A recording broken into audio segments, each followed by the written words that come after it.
जय श्री राम, जय श्री महाकाल।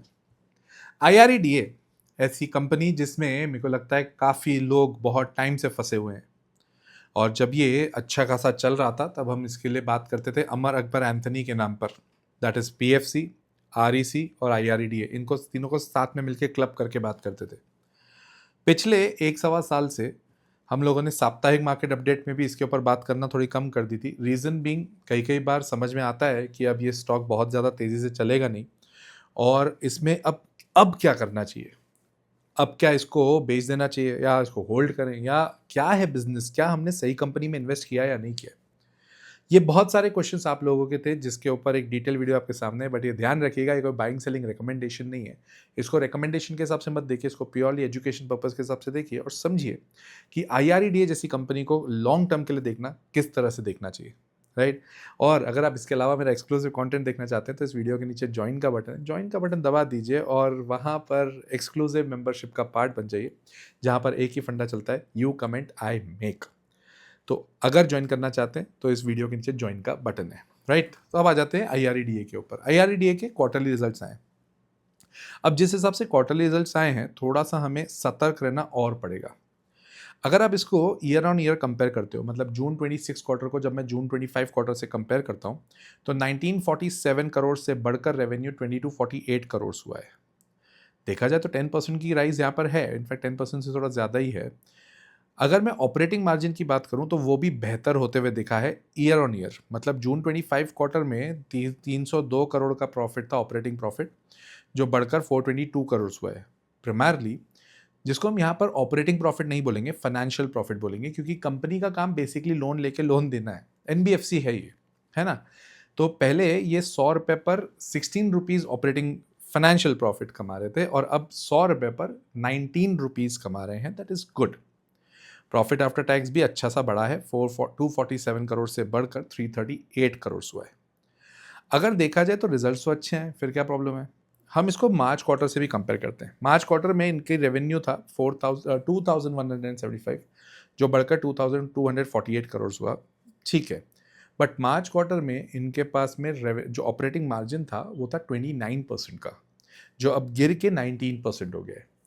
देखो, हम लोग मार्केट में जब इन्वेस्ट करते हैं ना, तो हम ईयर ऑन ईयर तो देखते हैं, क्वार्टर ऑन क्वार्टर भी कई कंपनीज में देखते हैं। यहाँ पर क्वार्टर ऑन क्वार्टर नज़र में इसलिए आ रहा है क्योंकि 29% का मार्जिन अगर 19% हो जाता है तो हमें थोड़ा सा सतर्क होना ज़रूरी है। बहुत बड़ा डिफरेंस है ये। और प्रॉफिट आफ्टर टैक्स भी 493 करोड़ से घट कर 338 करोड़ हुआ है।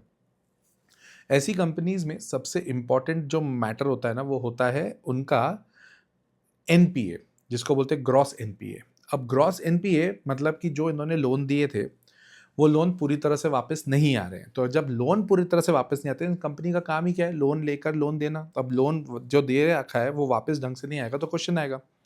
उसका परसेंटेज कभी बढ़ना नहीं चाहिए और इसमें बड़ा है। मतलब 3.49 करोड़ परसेंट था मार्च 26 क्वार्टर में। अगर जून 25 क्वार्टर से कंपेयर करूं तो वो 4.13 था। यहाँ पर थोड़ा सा कंसर्न है, इनका ग्रॉस NPA इतना अच्छा स्ट्रांग नहीं है। प्रमोटर क्योंकि गवर्नमेंट ऑफ इंडिया है तो 72% प्रमोटर के पास स्टेक अभी भी है, बढ़िया है, कोई दिक्कत नहीं है। FIIs 1.92% से बढ़कर 2.48% हुए हैं। एकमात्र पॉजिटिव पॉइंट तो यहाँ पर दिख रहा है ये। और DIIs 2.5% के करीब करीब फ्लैट है। पब्लिक के पास में 23% के हिसाब से, मतलब 25% से कम है। जब किसी कंपनी में 25% से कम होता है ना, तो it gives you a positive feeling, क्योंकि पब्लिक के पास कम है, प्रमोटर के पास ज़्यादा, मतलब कंपनी में अभी तक वो विश्वास है। थोड़ा ध्यान रखिएगा। हम प्राइस अर्निंग वैल्यूएशन के ऊपर बात करते हैं क्योंकि ऐसी कंपनियों का वैल्यूएशन बहुत क्रिटिकल हो जाता है। प्राइस अर्निंग रेशियो इनका है 17.3 का, जबकि इंडस्ट्री का 16.19 है। वैल्यूएशन अभी भी ठीक है, कोई दिक्कत नहीं है। इनका मार्केट कैपिटलाइजेशन 34,000 करोड़ के करीब करीब है। अब इसको आप कंपेयर किससे करोगे? अगर आप इंडस्ट्री में ले रहे हो तो 16% है, बट इसका डायरेक्ट कंपटीशन आता है या कंपेरिजन आएगा PFC और REC से। PFC का 5.34 है, 5.34, और REC का 6% है। उस हिसाब से देखोगे तो आपको वही अच्छी लगेगी। इनफैक्ट IRFC, जिसके ऊपर मैंने रिसेंटली वीडियो बनाया था, उनका IRFC का है अराउंड 16, सॉरी नॉट 12, 16। उस हिसाब से अगर कंपेयर करने जाऊँ तो हर एक में अगर आप देखोगे तो PFC, REC, IRFC थोड़ी बेहतर लगते हुए दिखती है, बट ठीक है। ये गवर्नमेंट ऑफ इंडिया की कंपनी है जो कि नॉन डिपॉजिट एनबीएफसी में आती है। नॉन डिपॉजिट एनबीएफसी मतलब ये बैंक्स का काम करती है बट ये डिपॉजिट ले नहीं सकती, मतलब ये लोन लेकर लोन देती है और इनका इसके अलावा कुछ काम होता नहीं। ठीक है ना, मतलब ये आपसे जनरल पब्लिक से पैसा नहीं ले सकती ब्याज पे, तो थोड़ा इसको ध्यान रखिएगा। मिनी रत्न, नवरत्न और महारत्न, ये गवर्नमेंट ने 3 कैटेगरी बना के रखी है।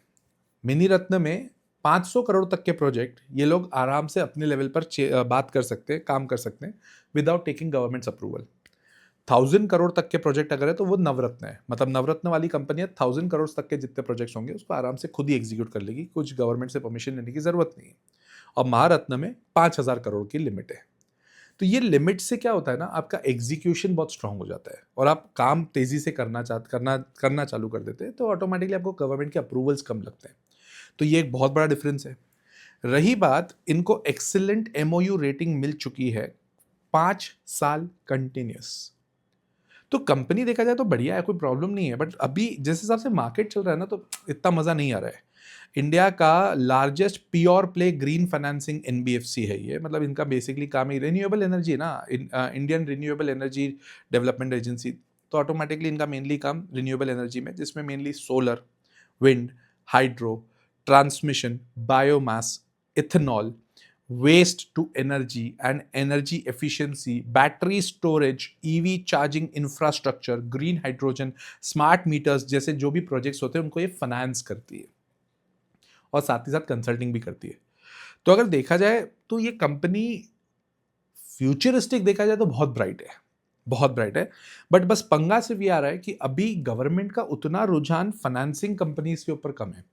इनफैक्ट आईआरएफसी वाले वीडियो में मैंने आपको एक चीज क्लियरली बोली थी कि आईआरएफसी अब तब चलेगा क्योंकि आईआरएफसी की बात चल रही है कि गवर्नमेंट पावर प्रोजेक्ट्स में भी आईआरएफसी को इंक्लूड करने की बात कर रही है।